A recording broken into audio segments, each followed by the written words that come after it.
So if this is our transfer function, right, which we've said now we leave omega as a variable.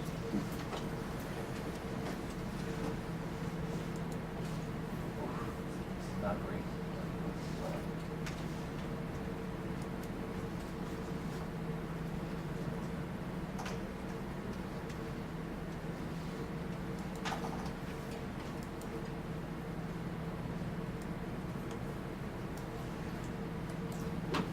Okay, so we have 200 j omega over j omega plus 2 times j omega plus 10. Now we don't know in this case what the circuit is that this came from, right?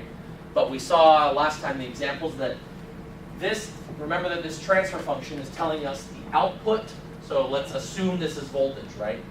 So it's like the output voltage over the input voltage, right? That's what this is telling us. So if I took this transfer function and I multiplied it by some input voltage, it would give me the output. A lot like when we do op-amp circuits, right? So, well, we don't know whether there are resistors or capacitors or things, as directly from this picture of the transfer function. That's where it has come from, right? So, in this case, what we want to look for is the plot that will show us how this responds as a function of frequency, right? So when we move this first into the decibel scale, what we want to do is we do this in two pieces. The first thing is to plot it by hand. It's easier if we put it into this what's called the standard form. Now there's lots of different ways of writing a transfer function. This is perhaps the simplest one to look at, where we see what are called the poles and the zeros of the function, right? The zeros are the terms, the factored out terms in the numerator, and the poles are the factored out terms in the denominator. A little nice trivia to help you remember where those came from is if we look at this and we try to find, okay, which values of omega would be bad values of omega, right? Well, if j omega were to equal -2, right, that would be really bad, right? So if there were some value of omega that could make this equal -2, it would go to infinity, right, because you'd be dividing by 0. And so if you were looking at something that we're dividing by 0, it oftentimes grows to infinity like that from both sides. That looks like a pole sticking out of the ground, right? So that's where the word pole comes from. The top, of course, if the omega in this case were 0, then this whole thing would be 0, hence the term zeros for those values in the numerator that actually yield a 0 value for our transfer function. And overall, we can kind of look at this and we can say, well, yeah, this makes sense, right? So as omega goes to 0, this is going to go to 0. So we can imagine that our function must start at 0 when omega equals 0, and then it's going to do something else. And what is it going to do? Well, we want to split this now into a form we can plot out more easily by hand when we move into the logarithmic form. So we put it into the standard form by dividing out the poles and zeros, which is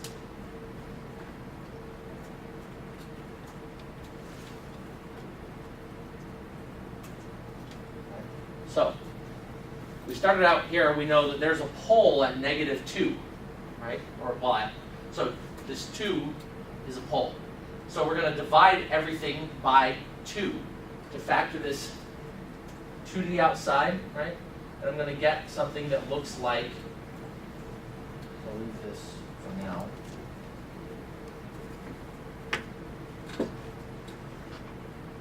If I pull the 2 out, right, I have j omega over 2 plus 1. And I want to get it into this form for each of them. So I can also pull out of this, I can pull out the 10.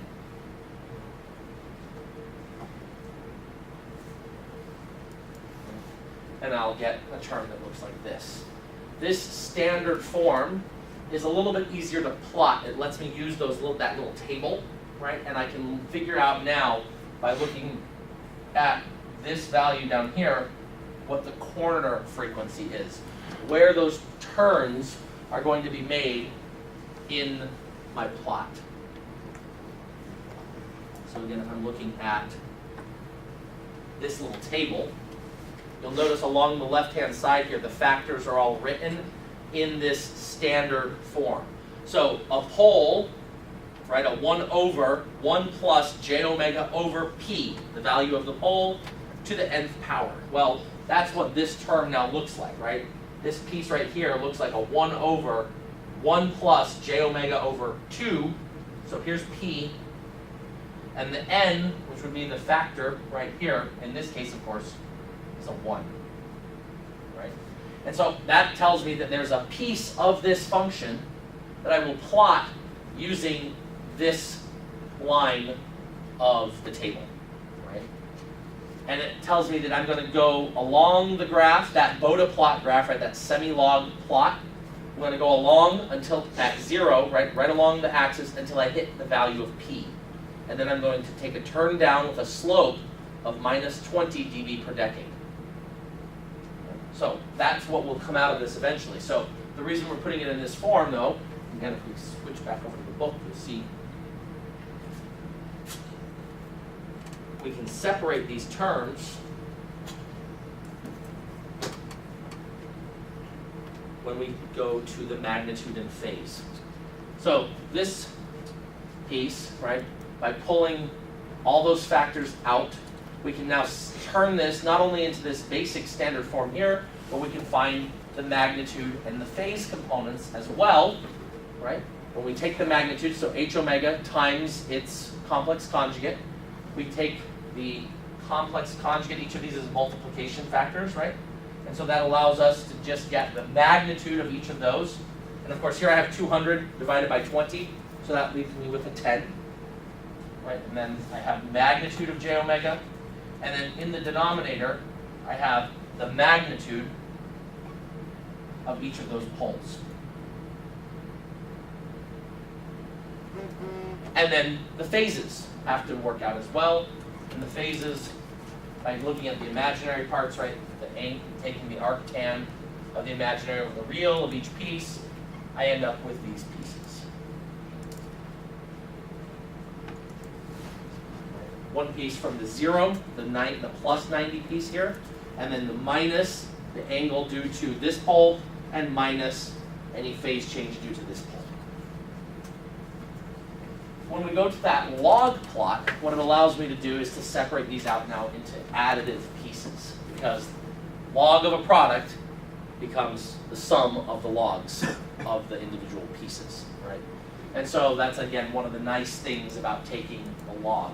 So I can break this up by each multiplicative piece, and I take them on a decimal scale. So I take 20 log base 10 of each of the pieces. And so that's where I get this 20 log base 10 of 10 plus 20 log, and there's no subscript, right? We just assume to be base 10. You know, magnitude of j omega minus 20 log 1 plus j omega over 2, right? Why I'm able to do this? Well, again, this is 1 over that, which is the same as log of this to the negative 1. And when you have an exponent in a log, you can bring it out front, right? So log of this to the negative 1 power brings the minus sign down here in front, right? So you can see how this allows us to separate out each of the pieces, right? And then we get the negative log, 20 log.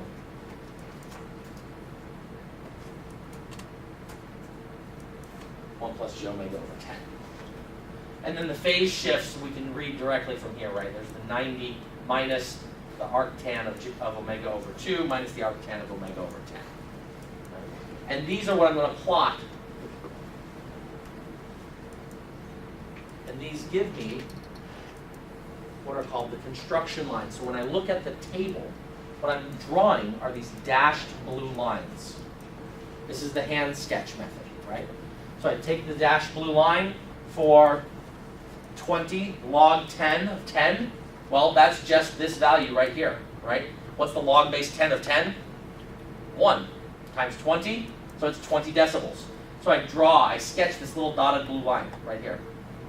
Then I would take the 0 term right here. So that's 20 log of j omega, which is a 0, right, at the origin, right, only when omega equals 0. And so that yields a line which is increasing with a slope of 20 decibels per decade and passes through omega equal 1. So that's this construction line right here. Again, that comes right off of that table. And with a little practice, you would start to pick up on what those were, right? Because they're the same all the time. You'll start to recognize them. But at the beginning, you definitely are going to want to look at a table if you're trying to do these by hand. And then we look at the poles. And here's a pole with the value of the pole at 2. So we go along the axis until 2. And then we go, because it's a pole, we go down at a slope of negative 20 dB per decade. Meaning if I'm starting here at 2, I go down to minus 20 by the time I hit omega equals 20. I go down to minus 40 by the time omega equals 200. So if I were to follow this line down, right, remember that the decade is a factor of 10 along that semi-log plot. So they're evenly spaced because they're factors of 10. And that slope is the standard slope for the power declining. The other one that you might not think about as often, but similarly you'll see it pop up a lot, is that 20 dB per decade is the same thing as 6 dB per octave. And so where does the octave scale come from? Music, we use octaves, right? An octave is a doubling of the frequency. So if instead you prefer to look at doublings of frequencies instead of powers of 10 in frequency, you can look at what happens at the octave. So that would mean we would drop by 6 dBs when we reached 4, right? Another 6 dBs when we reached 8, and so forth, right? And that would give us that same slope, that same line. Yeah? I see that like the dotted lines are similar in direction to the plot. Yep. Why are they not like overlapping the plot or something? The red plot, you mean? Yeah. Right, so because that's an addition. So once we've got the 3 pieces together, right, so that's the first, this, and the second, so the first pole, the second pole is this one, runs right along the axis and then drops off at a slope of negative 20, starting at 10, right? The pole location is 10. So then it drops off along here. So those are our construction lines. Now we have to add them. That's all we have to do now. So you go through and graphically add these 4 lines together. So I start here at 0, or, well, there's no 0, truly, because it's a log plot. You can't have the log of 0, right? You start here at a low value, and you say, okay, what is this? Well, at this point, I'm at negative 20, because this slope of this line is 20 dB per decade. So if I go down to 0.1, it's at negative 20. This blue line is at positive 20, so those two cancel out, right? I add them together, and I get a 0.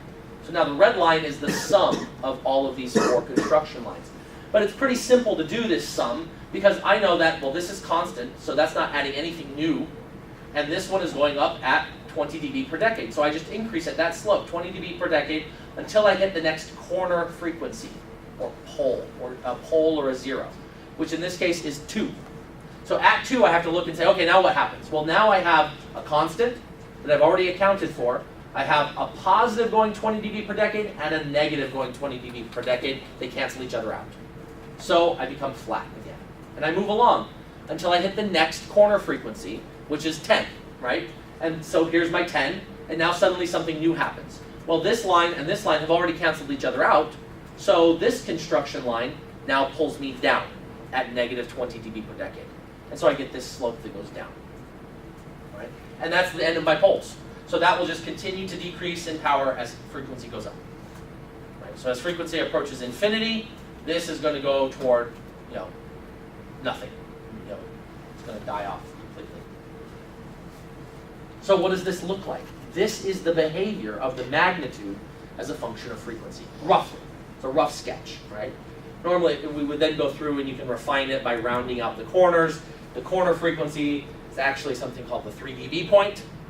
The 3 decibel point. So at the corner, you should drop by 3 dB, and then you should draw a smooth line from one line to the next, and stuff like that. That's fine. This gives you the rough idea, and if you draw it with a smooth line connecting it, no sharp corners, you actually come out pretty darn close, right? And so that gives you a rough idea that, okay, what's happening here? Well, at low frequencies, pretty much nothing gets through, right? because this is dropping off at low frequencies. As I get closer and closer to 0, this would continue to drive down toward, 0, essentially.